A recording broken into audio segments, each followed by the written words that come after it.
തൃശൂർ പെരിങ്ങോട്ടുകര കാനാടിക്കാവ് ശ്രീ വിഷ്ണുമായ സ്വാമി ക്ഷേത്രത്തിലെ തിറവെള്ളാട്ട് മഹോത്സവം ജനുവരി 1 മുതൽ 11 വരെ വിവിധ പരിപാടികളോടെ ആഘോഷിക്കുന്നു.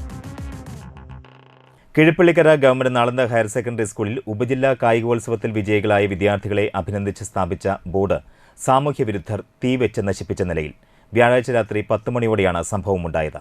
സ്കൂളിന്റെ പ്രധാന ഗേറ്റിന് സമീപമാണ് കായിക രംഗത്ത് നേട്ടം കൈവരിച്ച വിദ്യാർത്ഥികളെ അനുമോദിച്ച് ബോർഡ് സ്ഥാപിച്ചിരുന്നത്. ഇതാണ് പെട്രോൾ ഒഴിച്ച് തീവെച്ച് നശിപ്പിച്ച നിലയിൽ കണ്ടെത്തിയത്. അതുവഴി വന്ന യാത്രക്കാരാണ് ബോർഡ് കത്തുന്നത് കണ്ടത്. ഉടൻ സ്കൂൾ PTA ഭാരവാഹികളെ വിവരമറിയിക്കുകയായിരുന്നു. നാട്ടുകാർ ഓടിയെത്തി തീയണച്ചു. പ്രധാന ഗേറ്റിന് സമീപമാണ് ഓടുമേഞ്ഞ പഴയ സ്കൂൾ കെട്ടിടമുള്ളത്.